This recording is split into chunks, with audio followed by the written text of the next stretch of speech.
11 to 5 ఉంటుంది. అది ఏదో ఒక టైంలో ఒక 1 or 2 hours యూనివర్సిటీకి రావడం. యూనివర్సిటీ ప్రధానంగా మాకు మొన్న ఢిల్లీ పర్యటన, కాంగ్రెస్ పార్టీ ముఖ్య నాయకుల యొక్క ఢిల్లీ పర్యటన తర్వాత ఆ ఢిల్లీలో టీపీసీసీ ప్రెసిడెంట్ తో పాటు సిఎల్పీ భట్టితో పాటు మాజీ పీసీసీలు ముఖ్య నాయకులు అందరం కూడా రాహుల్ గాంధీ గారితో జరిగిన 3 గంటల సమావేశంలో మరి రాహుల్ గాంధీ గారి యొక్క పర్యటన ఒక సభ జరగాలి, అదే కాకుండా ఒక 2 రోజుల కార్యక్రమాన్ని రాహుల్ గాంధీ గారు ఇవ్వాలని అందరం కూడా కలిసి అడిగిన సందర్భంలో రాహుల్ గాంధీ గారిని వారు తప్పకుండా 2 రోజుల సమయం ఇవ్వడం జరుగుతుంది అనే ఒక చెప్పిన మాట ఇచ్చిన సందర్భంలో మాకు 6వ తారీఖు 7వ తారీఖు 2 రోజులు తెలంగాణ రాష్ట్రంలో రాహుల్ గాంధీ గారు పర్యటిస్తున్నారు.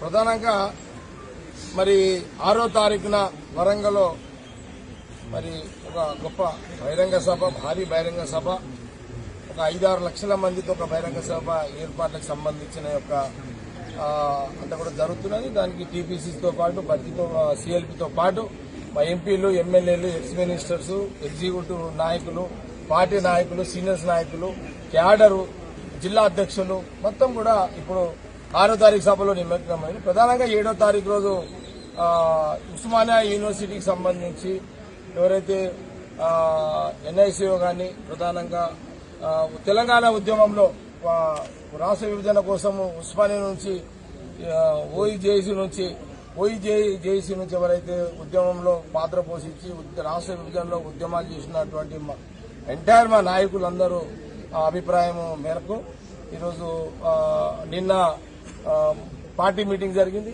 మొన్న పార్టీ మీటింగ్ జరిగింది. ఆ మీటింగ్ లో టీపీసీసీ రేవంత్ రెడ్డి కూడా ఈ విషయాన్ని చెప్పడం జరిగింది. ఎగ్జిక్యూటివ్ మీటింగ్ లో కూడా చర్చ జరిగింది. మా నాయకులు వీళ్ళందరూ యూనివర్సిటీ నాయకులందరూ కూడా, ఓయూ నాయకులందరూ కూడా రిప్రజెంటేషన్స్ కూడా ఇచ్చారు టీపీసీసీకి.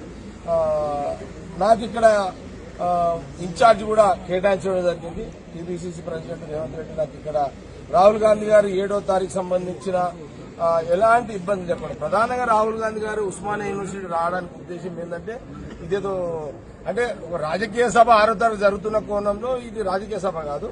ఇది కేవలము రాహుల్ గాంధీ గారు ఇక్కడికి ఉస్మానియా యూనివర్సిటీ రావడం వల్ల ఈ యొక్క ఉస్మానియా యూనివర్సిటీకి హైదరాబాద్ సంబంధించినటువంటి ఉస్మానియా యూనివర్సిటీ ఒక చరిత్ర, చాలా మహా పెద్ద చరిత్ర ఇది. అలాంటి చరిత్ర గల ఒక ఉస్మానియా యూనివర్సిటీలో సందర్శించాలి, రావాలి. ఆ రోజు తెలంగాణ మూవ్మెంట్ లో కూడా ఉస్మానియా యూనివర్సిటీ, కాకతీయ యూనివర్సిటీకి సంబంధించి ఇంకా జిల్లాలో అంటే మెయిన్ కెప్టెన్ గా ఓయూ జేఏసీ నాయకులందరూ కూడా ప్రధాన పాత్ర పోషించారు. రాష్ట్ర విభజన దాంట్లో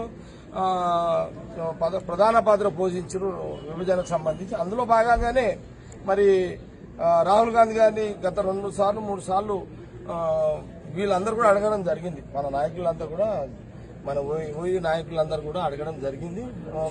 రాహుల్ గాంధీ గారు ఒకసారి రావాలి, రాష్ట్రం ఇచ్చిండు, ఈ రాష్ట్రం ఇచ్చిన తెలంగాణ రాష్ట్రం ఇచ్చిన రాహుల్ గాంధీ గారు ఒకసారి ఉస్మానియా యూనివర్సిటీ ఓయూకి రావాలి అని ఒక ఎన్నో ఏళ్ల నుంచి, దాదాపు 7 ఏళ్ల నుంచి అడుగుతున్నారు.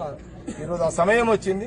ప్రధానంగా రాహుల్ గాంధీ గారు ఈ సమావేశంలో కేవలం స్టూడెంట్స్ తోటి రాజకీయాల గురించి ఏం చర్చ ఉండదు. ఇక్కడ ఓన్లీ ఈ యూనివర్సిటీకి సంబంధించి ఓయూ యూనివర్సిటీ కానివ్వండి, కాకతీయ కానివ్వండి, ఇంకా జిల్లాలో ఉన్న యూనివర్సిటీస్ కానివ్వండి, బహుశా విద్యార్థులందరూ స్టూడెంట్స్ తోటి ఇంటరాక్ట్ అయ్యి వాళ్ళకున్న ఇబ్బంది, ఉద్యోగ ఎంప్లాయ్మెంట్ కి సంబంధించి ఎంప్లాయీస్ అంటే ఉద్యోగాలు ఉన్నాయా లేవా, ఇక్కడ ఉస్మానియా ఈ యూనివర్సిటీ కానీ మిగతా యూనివర్సిటీలో ప్రొఫెసర్స్ ఉన్నారా లేదా, మెస్సులు మంచిగా ఉన్నాయా లేవా, లేకపోతే రియంబర్స్మెంట్ కి సంబంధించిన ఫీజుల పరిస్థితి ఎట్లున్నది, ఇట్లా. అదే కాకుండా స్టూడెంట్స్ యొక్క భవిష్యత్తు, పీజీ చదివినటువంటి స్టూడెంట్స్ కూడా, పిహెచ్డీ చదివిన స్టూడెంట్స్ కూడా మరి రాహుల్ గాంధీ గారు, ఎందుకంటే నాకు చాలా వారిని చూసిన మనం ఢిల్లీలో పోయినప్పుడు కూడా వారు స్పష్టంగా ఏంటంటే ఎవరైనా స్టూడెంట్స్ కనబడితే రాజకీయాల గురించి మాట్లాడారు.